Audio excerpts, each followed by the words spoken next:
unlike some people, I consider environmental problems very serious and very challenging. I remember reading a cartoon one day, I think it was in New Yorker, and there was this mother and daughter, a young little girl, in an outdoor restaurant, and they were eating soup, and you'd think the mother would say something like, well, hurry up, dear, eat your soup before it gets cold. But instead she said, hurry up, dear, eat your soup before it gets dirty. And this is certainly apropos and indicative that we really do face environmental problems. Other instances of it, I remember when I first came to L.A., my eyes were tearing, and I wasn't sad or anything. It's just that the air was, too rough for the delicate eyes of us East Coasters, where I was at the time.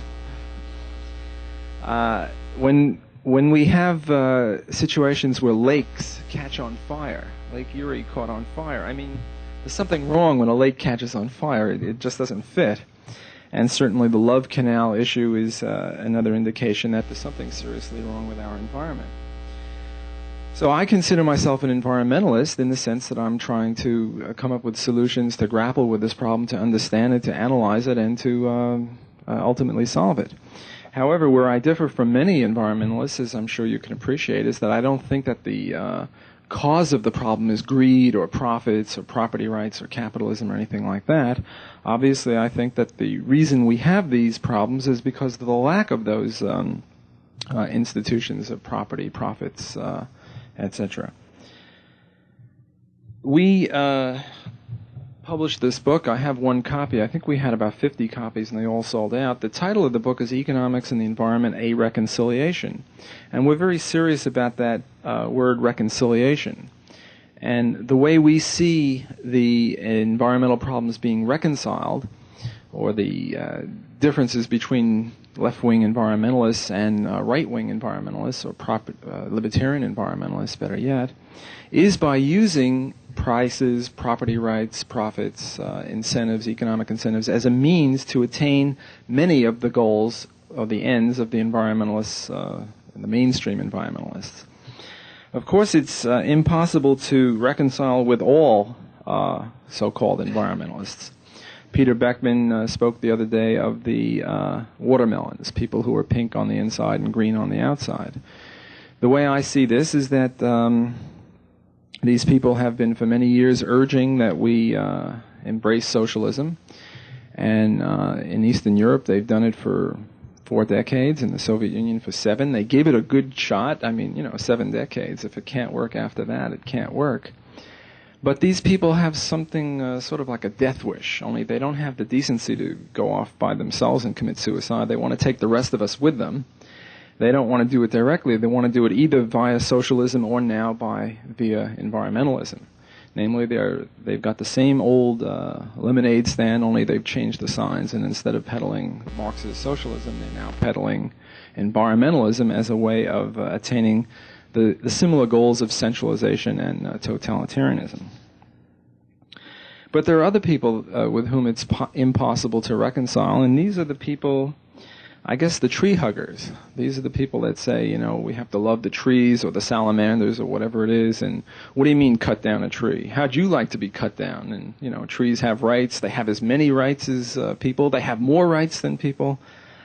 So it's very difficult to make any sense with them. However, most of the environmentalists, I think, are people that see things like, the air and water getting dirty, and many people say it's capitalism, and they're vaguely disturbed by this, and they're looking for solutions. And these are the people, I think, that are open to analytic devices, open to rationality, and these are the people to whom we mainly have to address ourselves.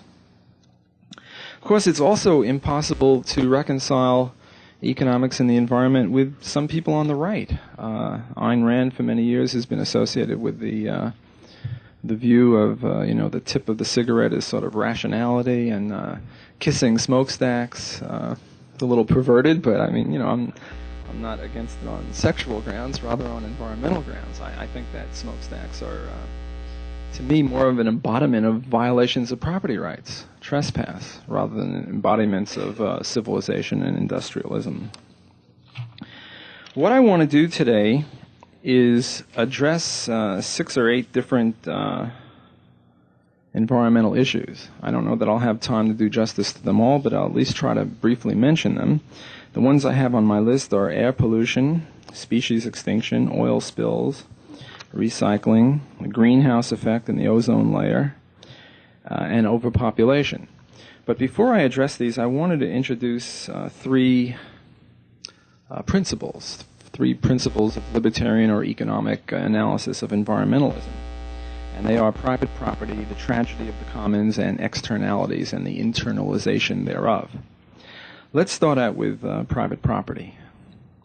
The way I see the environmental problem, it's almost totally a problem of trespass.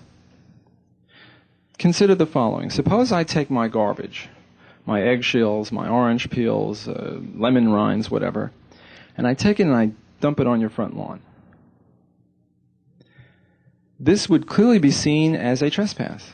Is there a problem of people dumping garbage on other people's front lawns? No. I mean, the very idea is ludicrous. And the reason for that is that the government is situated or set up or willing to uphold private property rights. If anyone would be so swinish or stupid as to do that, the victim would just go to the court or the police, and they would pretty soon put an end to that. The perpetrator would be carted off. But if the perpetrator takes the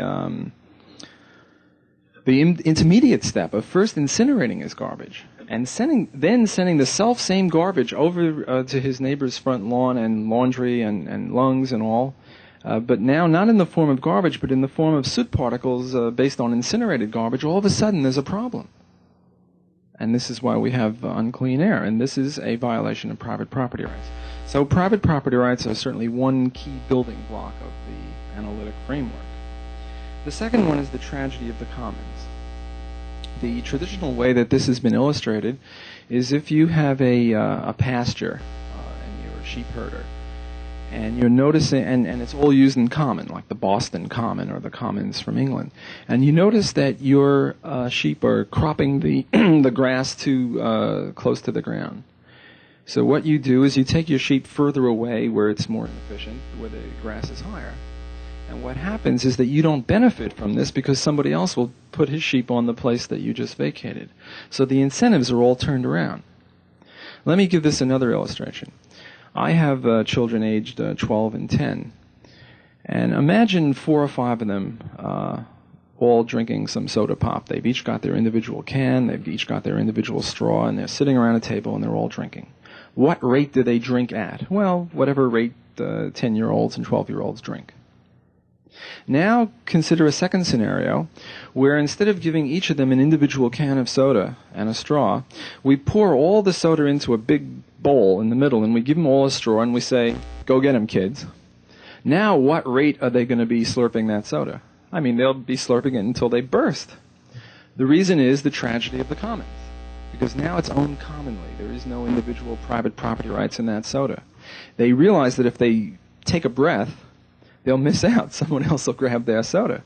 Whereas if they had it in their individual can, they could take a breath, they could talk, they could act like normal civilized people, or a little bit like that.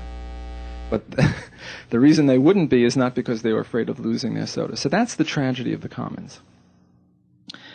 The third one is externalities. Now, the analysis of many Chicagoan and otherwise free enterprise-oriented economists is that the reason we have environmental problems is because of a thing called market failure. Whenever I see that phrase, I sort of bristle, market failure, it's all nonsense. Now, some of the better ones, or the more free enterprise or the more libertarian-oriented ones, say, yes, there is such a thing as market failure, but there's also such a thing as government failure. And if we try to set the government to solve the market failure, the government failure will be worse, so we'll even be worse off. So that's a pretty sophisticated defense of the market, but I think there's a more basic defense of the market, namely that there ain't no such thing as market failure in the first place. I'm reminded of another cartoon I once saw, 2 or 3 old codgers sitting around a boardroom, and one of them was saying, well, Jones, I've been on the board for 50 years, and in all of my years on the board, I've never seen an excess profit yet. Well, I've been in the economics biz for, God help me, 30 years, and in all my 30 years, I've never seen a market failure yet. Let me give you an example of some examples of what they think is market failure. For example, on highways, they think that when you have a crowded highway, when the marginal person or the extra motorist gets on the highway, he imposes costs on everyone else by crowding the highways. And that's what market failure is. But why don't we have market failure in movie theaters or dance halls, private dance halls, or wherever else or hotels like we're in now? And the reason there is because you have private owners, and they internalize these externalities. They make sure there is no market failure. If we had private highways and they charged peak load prices, the extra marginal person wouldn't be there imposing his costs on everyone else because the whole thing would be taken care of by the market. So market failure arises in cases where there's no private property rights. Let me give you another example. Incompatible uses of lakes. It's said, and quite accurately said, that there are incompatible uses of lakes. Many can come up to mind. For example, using a lake for an industrial sink, pouring the end products of industrial process into the lake versus swimming. But you don't even have to get that far. I mean, you could even have fishing versus swimming.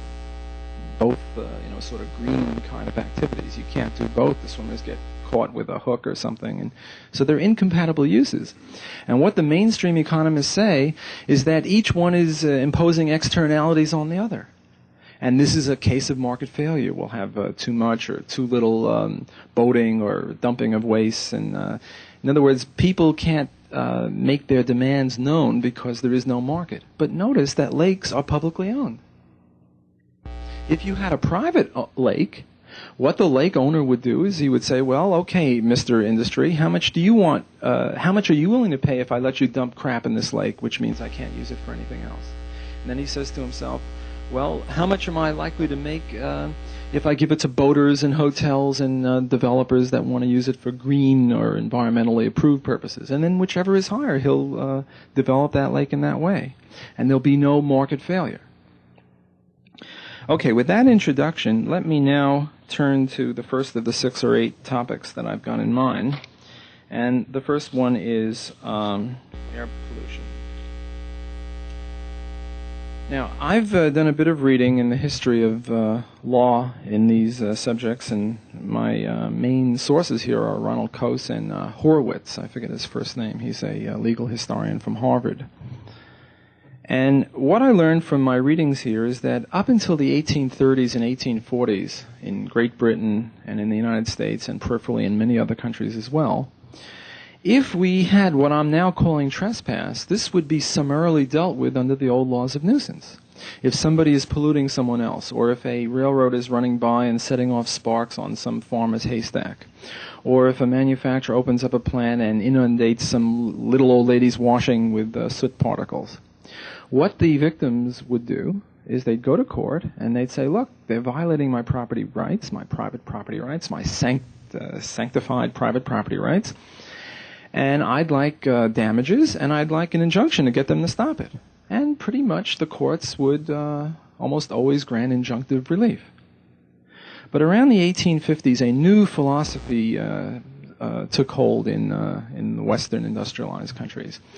And the new philosophy was that there's something more than stinking, sniveling, selfish private property rights, and that is the public good, spelled with a capital P and a capital G, and you had a drum roll whenever anyone mentioned public good.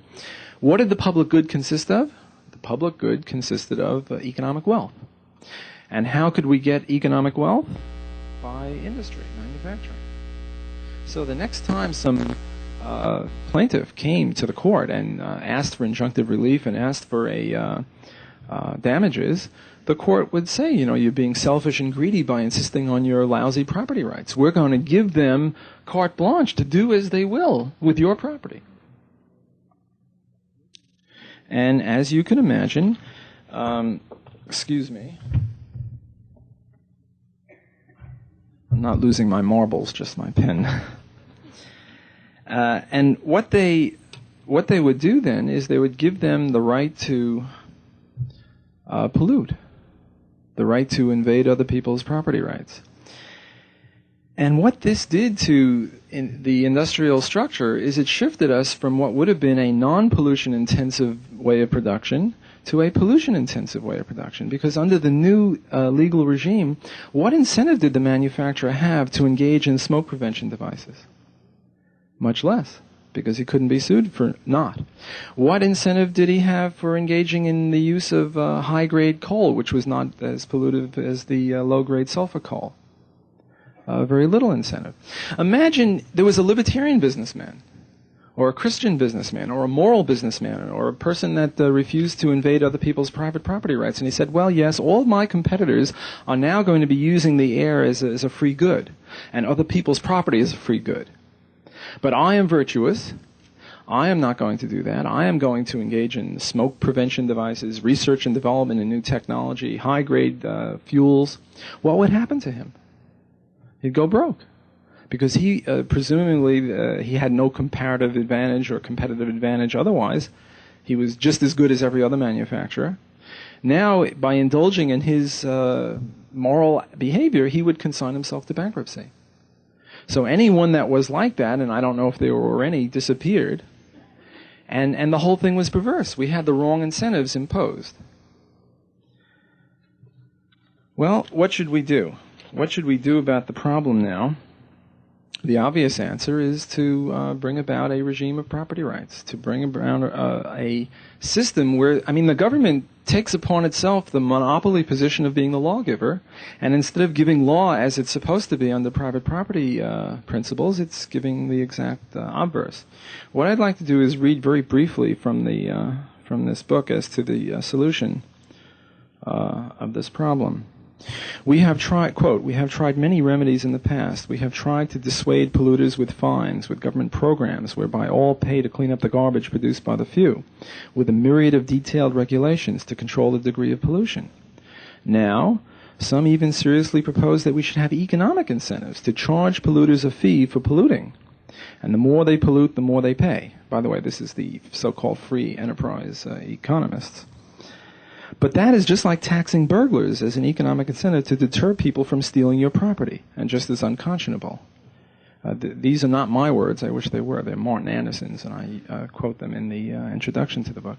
Well, I think that says it very clearly that we don't want to have prices for this. What we want to do is uphold property rights. We don't want to have cost-benefit analysis or anything like that, or Monday morning quarterbacking on the part of jurists. What we want is the good old-fashioned private property rights to reign supreme, and if they do, according to the analytic machinery I'm offering here, that will solve the pollution problem. Okay, I'm now going to move on to species extinction, and you'll appreciate that there's much more to be said on any of these, but we can only go so far in the time allowed. Species extinction. Daniel Arap Moi, the supreme leader of Kenya, recently burned $3.5 million of ivory tusks. Kenya is a very poor country. Why did he do this? The reason he did this was to publicize the fact that poachers are killing elephants in a very unsavory way. And it really is sort of a disgrace and a debacle. What they do is they go to herds of elephants and they machine gun them. They kill the whole lot of them. Not only what you would consider prime stock, but also pregnant elephants, young elephants, baby elephants, along with the old ones that would be more sensible to cull. Not only that, but then what they do is they take these chainsaws, these power saws, and they cut off their tusks, and they leave the rest of the animal to rot in the jungle, thus leaving the meat, which is precious to the people there, and the elephant skin, which is also precious, just leaving it and running off. And it's really a very unaesthetic, very unappealing way to deal with elephants, and you can understand why people are very upset about this. And naturally, the analysis of these people is that what is the cause of this? The cause of this is greed, profit-seeking or some nonsense like that. Well, the best way I have to illustrate the utter fallaciousness of this analysis is to consider the buffalo and the cow. Now, as far as I'm concerned, I'm an ignorant economist. I'm not up on this biological niceties. The buffalo and the cow are the same animal. They both smell. They both have horns, they both moo, they both give milk, they both have tails. If you crash into one of them, you're in trouble, either one of them. The same animal. Now, why is it that the buffalo came within a hair's breadth of extinction, and the cow and the word extinction don't belong in the same sentence. They don't belong in the same paragraph. They don't belong in the same page or even the same book. It's just ludicrous to think of cows becoming extinct. The reason couldn't be anything biological because, as I say, they're indistinguishable biologically, at least to we non-biologists. The reason is the tragedy of the commons. The buffalo were owned in common. You couldn't put in fences. You know, when I was a kid, I used to watch these Western movies and, get revved up, and you could always tell the good guys from the bad guys because the good guys had the white hats and the white horses, and the bad guys usually had a mustache and black hat and a black horse. And the good guys were always trying to fight to open the range, to save the range, and they would sing these stupid songs like Home, Home on the Range, where the deer and the buffalo roam and all that crap. Well, that was socialism. Only... That was land socialism. Only at age 6, I was a little too young to appreciate the niceties. And the good guys were the ones who wanted a fence in the range, namely privatize it. And they didn't have any songs, unfortunately, and they were wearing the wrong hats, and they were sort of grubby, pushing plows instead of riding off on white horses. So Hollywood strikes again, perverting the intellect of a generation of people. The reason that the buffalo were in trouble is that, by the way, there used to be hundreds of thousands, millions of them. When they would run over the plains, when I was a young man, I witnessed this in the 1840s or so. The whole ground would shake, and there were just millions of them. And eventually what happened is that people would shoot them just for the tongue, which was considered a delicacy. And the reason they treated them so ridiculously, so uneconomically, so irrationally, so unenvironmentally, or so non-ecologically, however you want to phrase that, the reason they did that is they couldn't own them. It was just like the kids slurping soda. The only way you could get one was by kill it now. You couldn't brand it, and other people respect it. You couldn't fence them in. The only way to get it is to kill it. And so why not kill it for its tongue? It's economically rational with the price of zero. The price system was failing to reflect the true costs and the true values. In contrast, who takes a machine gun to his lower 40 pasture and starts shooting cows? I mean, the very idea is ludicrous. On the contrary, if a cow is having a difficult birth, at 3 a.m, you get there and you bring a vet to save that cow, because if the cow brings a healthy calf, not only do you have the healthy calf, but you have the healthy cow who can give you more calves, and each one is a value to you. This is why on the Soviet Union they leave the tractors to rust out in on the collective farms, and this is why nobody tends to the ailing cow, because they don't have the economic incentives to do so. Well, to get back to the buffalo, the reason that people are killing the buffalo is not because they have valuable tusks. That's the level of analysis that we reach in Newsweek and Time magazine. These things are valuable. That's why they're being killed. Cows are valuable. They're not being killed. If we privatize these elephants, if we had big elephant farms, okay, they'd be a little bigger than the ordinary barnyard. They have to roam around, so maybe it would be 10 square miles. It doesn't matter. And there are other values beside the meat, the skin, and the tusk. There's also safaris, so you might have big barnyards. As far as I'm concerned, the elephant is just a big cow with big ears.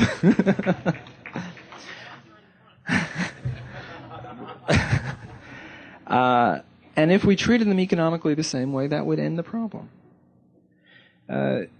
Contrary to popular belief, the animals that would be in danger in a free, rational society would not be the animals that human beings had some value for. It would be animals like the locust or the Anopheles mosquito or the AIDS bug, if there is a bug that causes it, or things that people don't really want around too much.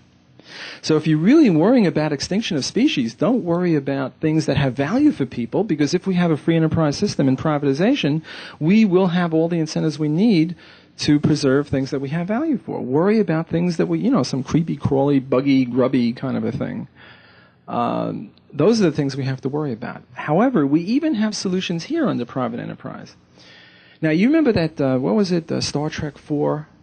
where they got ticked off at the human race because somehow the whales became extinct, and these super duper monsters came by and said, well, you killed the whale, so we'll kill you. I'm just giving a shorthand version of the movie with some of the dramatic points missing. So what they had to do is go back to the 1980s, Spock and all those people, and grab some whales and bring them back to 2500 or whatever it was. Well, there are reasons that we would have to preserve animals, maybe not because of fear of some super beings in 500 years, but there are institutions right now that would benefit by having a shelf or a stock of animals that might otherwise be extinct. The two groups that I can think of are pharmaceutical companies and universities, hopefully private universities.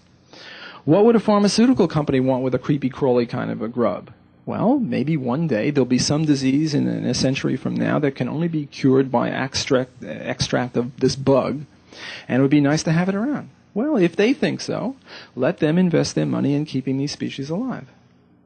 And also universities, biology departments or biochemistry departments or what have you, that want their students to be able to dissect not only frogs but also these other more endangered species. So in the free enterprise system, we have the possibility of saving species if people have some value for these species. But the whole thing is human-oriented. I mean, if I see two condors and they're the last two condors, and there's a fire and I can rescue them, and I see two little human being children and I could rescue them, there's no doubt who I'm going to rescue. I'm a sort of a human pervert or a humanist pervert. I see animals only as instrumental, and the whole earth only as instrumental for human beings, not as things in and of themselves. Babies first, condors a long way second. An interesting thing occurred with the crocodiles and alligators. I can never tell them apart either. I'm really weak on biology. It used to be that they were on the verge of extinction. And then Florida and Louisiana and some of these other southern states changed the law that prohibited the farming of these wildlife animals. By the way, it's illegal to have farms for elephants and rhinoceroses and other things like that. But they allowed farming, and the herds have tripled and quadrupled again, and they farm these things. They feed them with special mush. I've got it in somewhere in my notes. It's real great stuff. It's called ground swamp rat, croaker, and vitamin-fortified dried food. I mean, it's not my thing, but the crocodiles get off on that. And they sell them for $39 a linear foot, and they use the skin, and people eat this stuff. I mean, it's beyond imagination, but they do. And as a result, since human beings have a value for them, they're in no danger of extinction whatsoever. The only problem is that the environmental types, the greeno pinkos or the watermelon types, still think that these things are extinct and refuse to buy alligator handbags and alligator shoes, even though there's no problem anymore. And they'll buy leather shoes, or at least some of them. The others will throw blood at anyone that wears that. Okay, the next one is the oil spill question. The Exxon Valdez dropped 10 million gallons of oil off the coast of Alaska. And this was the third biggest oil spill in the history of oil spills. The second biggest was off the Yucatan in '79. And the biggest was the Amoco Cadiz off of France in '78. But there were thousands of others that we don't really hear that much about. Now, there are some people, again, these are the people that kiss smokestacks and say, well, this is no real problem. The amount of oil that was dropped by the Exxon Valdez was to the ocean as 1/1,000,000th of a drop of oil is to a swimming pool. It's virtually nothing, and the pools will clean it up, and in 10 years we'll never even know that there was an oil spill. Well, okay, I suppose it's nice to put things in perspective, but the way I see it, this is a violation of private property rights. And it's, again, aesthetically sort of yucky. I mean, this oil has the consistency of mayonnaise, and it's black, and it coats all sorts of flora and fauna. And it ruins tourist industries, and it ruins shipping and sailboating. And, it's hard to swim in it. It's pretty gross.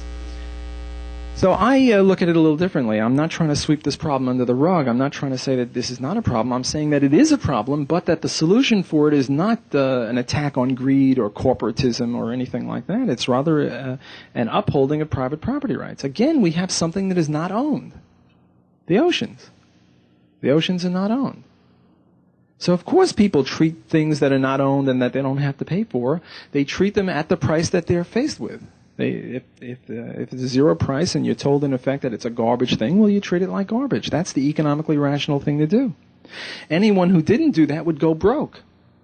Just like the case of the moral businessman who didn't want to pollute other people. The solution for this is to privatize the oceans. If I owned a patch of ocean, I would tell people, well, sure, you want to come here with a single hull? Fine. Here's your price. You want to put a double hull? Cheaper price. This is very similar to what happened in the early cases of private road ownership. They had different prices based on thickness of wheel and heaviness of cart. If you had a wide wheel that served sort of as a steamroller and preserved the road, then you paid less than if you had a very thin wheel upon which you could go fast, but you'd break up the road. So the market was taking care of these problems, but there is no market in the oceans. Not only is privatization of the oceans important from the point of view of oil spills,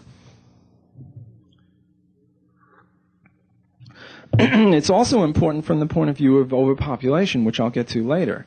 3/4 of the Earth's surface is the ocean. And as far as the ocean is concerned, we are about 100,000 years backward in development compared to where we are on the land.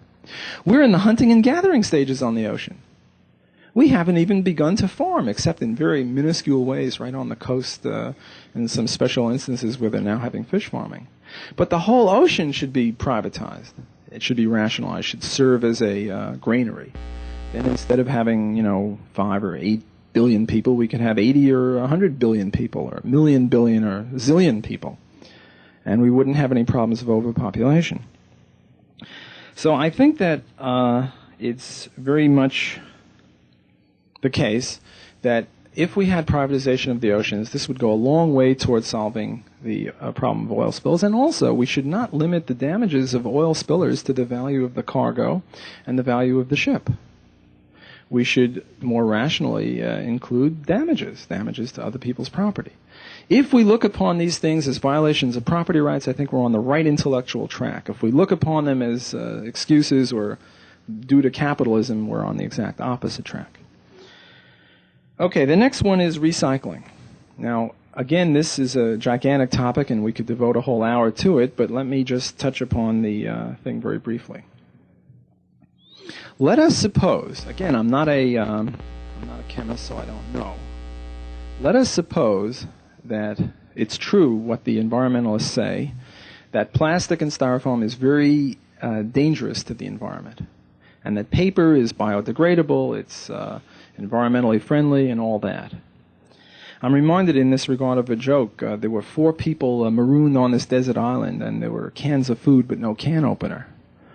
And the 4 people were a physicist, a chemist, an engineer, and an economist.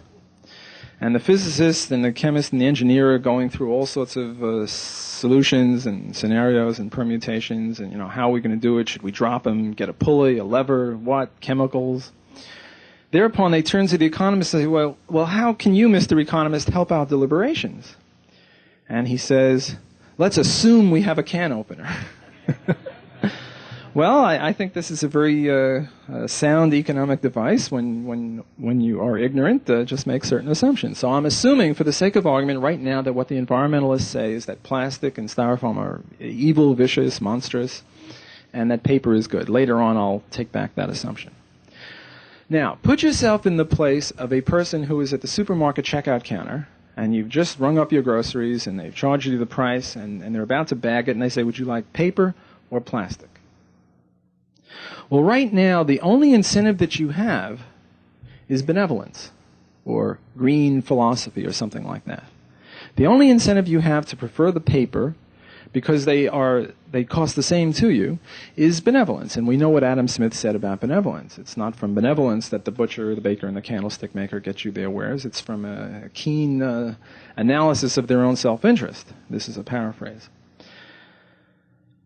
You see, the paper bag and the plastic bag each cost, say, a penny to produce. You don't pay for these things, but it's implicit in the total cost of your groceries. So you have no real incentive to do it. Why is it? Why is it that the price system is so screwed up that it doesn't reflect the true costs to the environment as we've assumed? The reason that the environment is so screwed up is not because of any market failure, as many of my so-called free enterprise economist colleagues would say. It's rather because the government is nationalized or municipalized an entirely different industry having nothing to do with this, or at least not so obviously. And that industry is the industry of solid waste management. See, what the government now, in effect, says to us is, look, give us taxes, and we'll take the tax money and we'll collect your garbage. That's it. So it's a package deal, and they don't distinguish between these things. They have some command and controls where they'll pass laws forcing you to recycle bottles or this or that, but that's the Soviet-style solution. Let's consider what the free enterprise solution to this problem would be. Namely, let's suppose that we had a completely private enterprise solid waste management industry. Not just a government one where they contracted out any of these services to private enterprise, but the whole thing. And now put yourself in the position of a person who owns a big plot of land and is contemplating going into business as a dump site. It's an ancient and honorable profession. There's nothing to be ashamed about. You know, we have to get rid of this stuff somewhere, so you're a dump site owner. Don't you say something like this to yourself. Don't you say to yourself, sure, I'll take the plastic, I'll take the styrofoam, but it'll ruin my land. I'll never be able to build houses on top of it. It'll be like a love canal. I'll never be able to put farming in after I've filled in this dump site. So I'm going to charge a price that reflects the true costs to me. Isn't that rational? Okay, well then what you'll do is you'll turn around to the private enterpriser who has the garbage truck, who goes from curbside to the garbage dump, and you say, this is the deal. You give me plastic and styrofoam, I charge you $5 per bag. You give me paper, I'll charge you a penny per bag.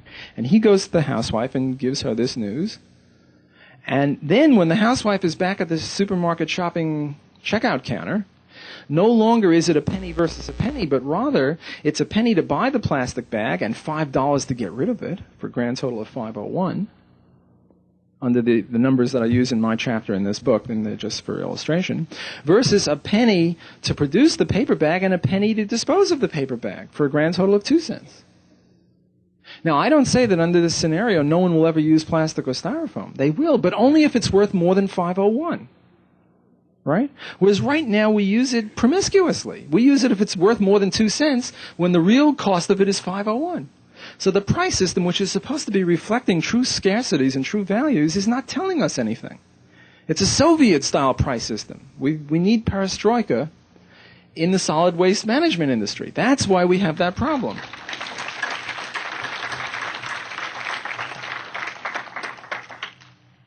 So again, it's not a case of market failure, it's a case of market non-existence.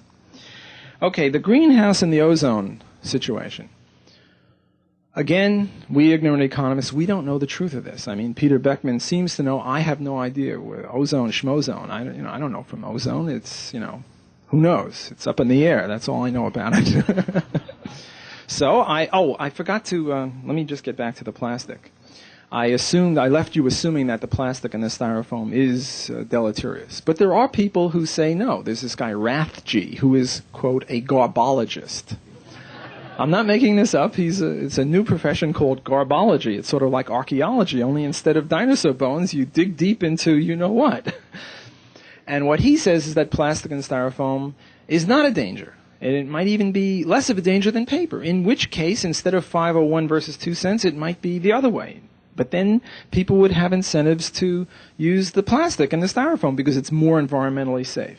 So I'm not taking any stance, whether it's for plastic or paper, whether it's for nuclear or coal or anything like that. All I'm saying is let's have private property and full internalization of externalities, and the market will decide. And it's not up to us to be central planners and say nuclear is good or nuclear is bad, or plastic is good or plastic is bad, and paper is good or paper is bad.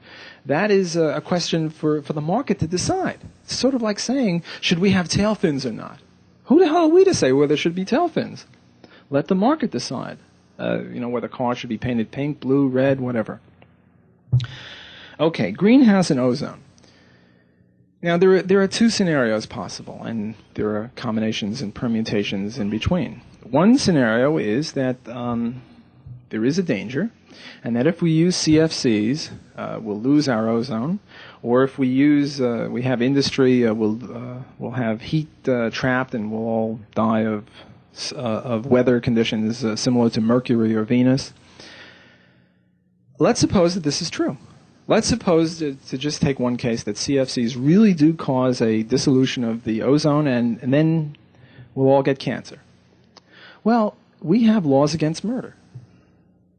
You know, if I take a bullet and I shoot somebody, I mean, that's a big no-no. Even the government is against that.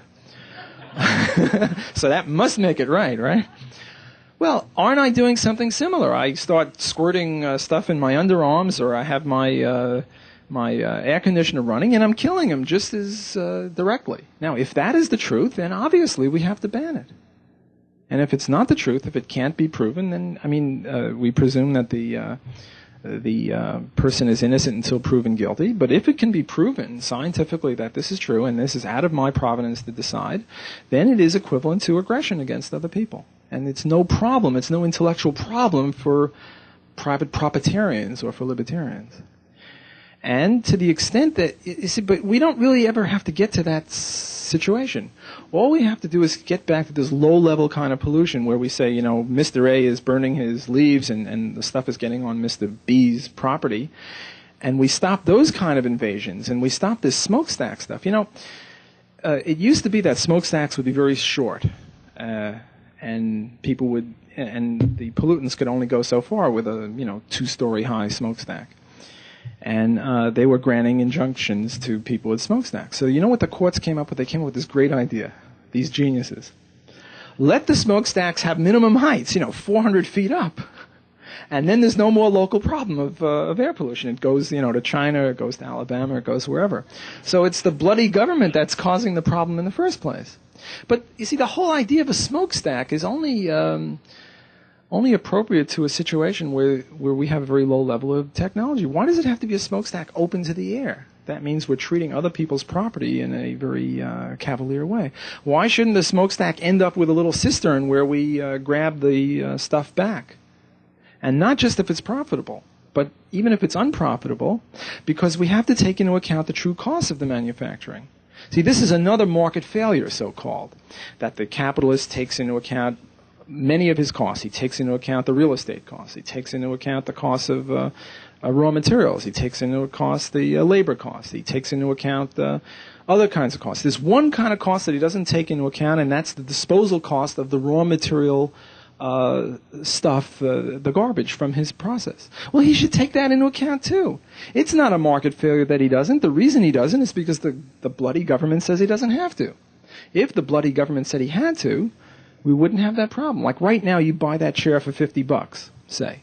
$50 represents only some of the costs. Maybe the chair would cost $250 if we took into account the other costs, the externalities costs. Am I out of time? We've got 10 minutes. Oh, I'm having so much fun here. Yeah, we are too. Okay, well, I've only got one more topic. I'll end my stuff on the greenhouse and the ozone layer and just consider overpopulation. I'll do that very briefly so we can get up for some questions. As far as I'm concerned, there is no problem of overpopulation. The whole thing is a crock. There is no poverty due to high population density. We have areas of the earth that are densely populated and rich, densely populated and poor. We have areas of the earth that are low density population and rich, and low density population and poor, like Ethiopia. So there is no correlation, there is no causation, there's no connection between the two.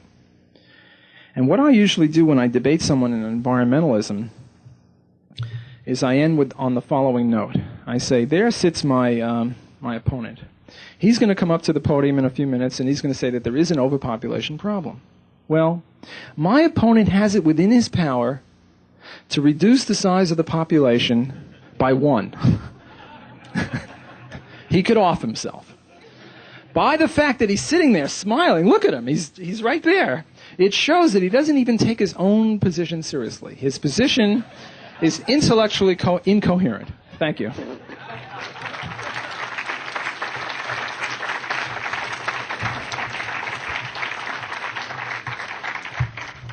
Yes. Walter, while I enjoyed the presentation of the talk, I really still feel like there isn't anything there I haven't heard for 15 years. privatize the commons to solve pollution problems. But and all that seems to have happened in the last 15 years, we've got more bad examples to show that's necessary. But outside of your single example of the crocodile farm, really, what is happening to develop these property rights that we need? They're not simple in many cases to define. I think the logistics are going to be difficult. How do you determine how much plastic is in that bag, that inside of that brown bag of garbage that you dump into your can, for instance?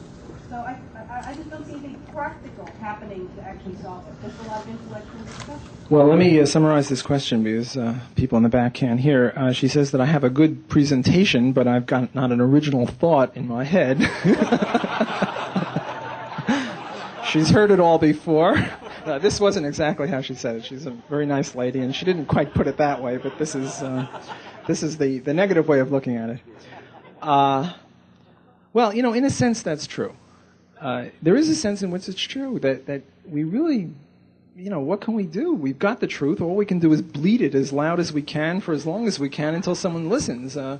But there are plenty of prestigious academic journals and professors and students who haven't heard this. So I think it's good that we have books like this and the other books of the other environmentalists that have been at this conference. But then she asks a substantive point. She says it's impractical because how are we going to know how much garbage is in the big bag? Maybe they're stuffing a lot of crappy plastic in this paper bag. Okay? Well, that I think is amenable to a solution, and that is that the entrepreneurship, in one word. The entrepreneurs that figure a way out of that will prosper. The entrepreneurs that can't figure their way out of a paper bag, so to speak. Pardon me, I couldn't help it. It's just in me. The devil got in me. The entrepreneurs that can't figure out how to do this don't deserve to be successful entrepreneurs. Whether it's by weight or people, when you go to the airplane, they have these rays that zap you and figure out if you've got, maybe they'll get one for plastics. I don't know. Maybe they'll hire people. Maybe they'll impose penalties on the trucker. If we catch one bit of hidden plastic, we double your price, kind of a thing. And then he goes back to the homeowner and says, look, you do this, it's theft. We have a contract that paper is this much and plastic is that much, and here you're putting all this crappy, expensive to dispose of plastic in a paper bag. Who do you think you're fooling, lady? And I'll sue you for it. So there are ways out of these problems, and I really haven't heard that one, so there is an original thought I got out of this. And I'll incorporate this into my next talk, but I don't think that that's an insuperable problem. Yeah.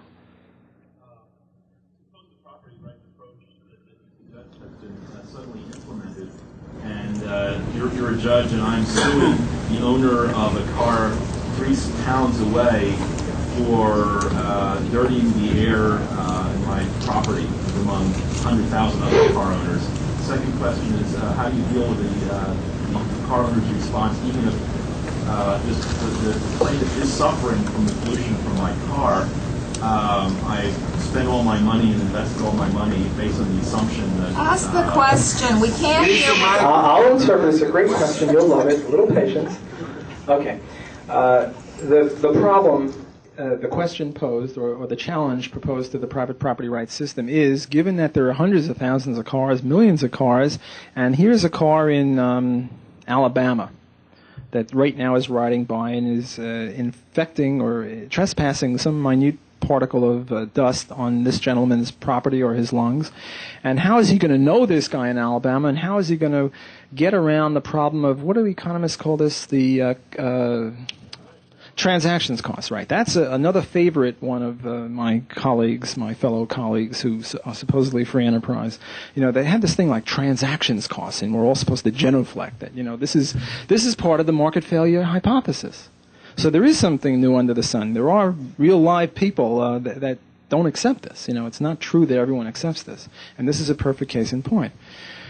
Well, my answer to this is one of internalization of externalities. The difficulty is that there are no private roads. If there were private roads, and Highway 101 or the Block Highway or, Jones's Highway, he would then say, look, I'm responsible because they'll sue me. They're not going to sue every sniveling car owner. They're going to sue me for being a bawdy house of pollutants, So I'm going to impose upon you, my customers, the requirement that if you want to get on my road, you've got to shape up, or you've got to pay a real stiff penalty. And, Now, the second question is, how do we know whether it's from Alabama or Illinois? Well, they have this stuff, forensic medicine. And in forensic medicine, they've made all sorts of great strides technological. Fingerprints is old hand, but they've got this DNA stuff. You get one little speck of blood of the victim on you, and we can hunt you to the ends of the earth and find you. Why is it that we can't do this with cars? The reason is we're missing 150 years of technology. If in the 1840s we would have said, yes, private property rights are supreme and they're not some sniveling thing that we can ignore in this march toward progress and the public good, then presumably a species that can get to the moon, that can have radar and all sorts of rays and stuff, could surely figure out a way of figuring out who's guilty for polluting what. Okay, so that would be my best answer to that. Way in the back, standing up. Yes, sir. I have two unrelated questions.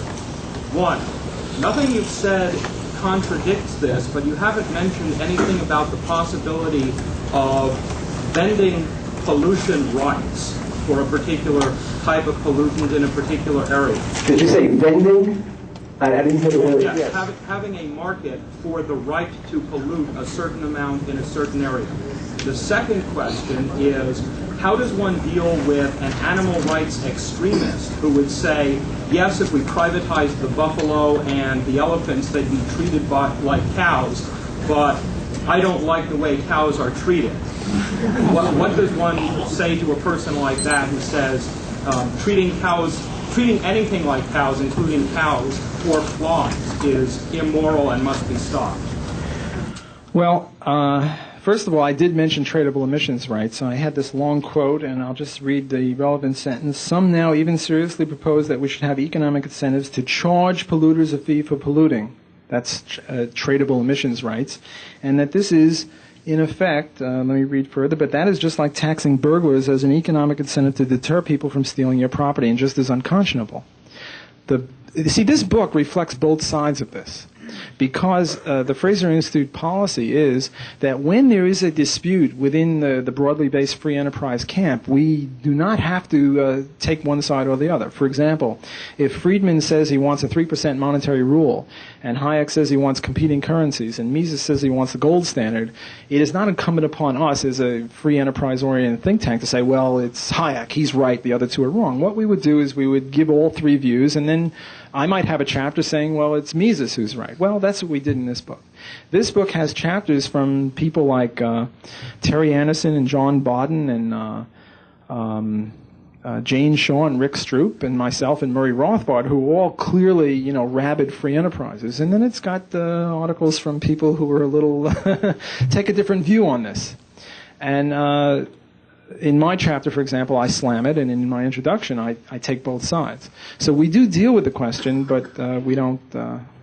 I personally see it as a move away from a pure property rights, a principled libertarian position to a sort of ersatz market, sort of a market socialism. I mean, like this stuff with the, what is that, educational vouchers. I mean, maybe it's better than the status quo. Maybe tradable emissions rights are better than what we've got now, which is chaos, not anarchy, chaos. But it's not as good as a full free market in education, nor is it as good as a full regime of private property rights. One last question. Gentleman there. Yes, sir. Isn't there a problem with the fact that the use of the court system for particular private pollution might be hindered by the fact that the cost of the person participating in the cost system would outweigh his particular damages? The proof of damages is so difficult. Well, unless you use a class action situation. You're asking the same question that he asked, and I've answered that to the best of my ability. The thing about transactions costs, transactions costs deserve a whole hour of discussion and critique.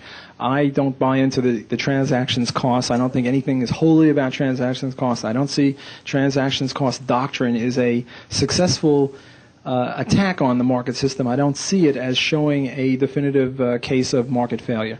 But we're out of time, so I'll escape you in that way. Thanks.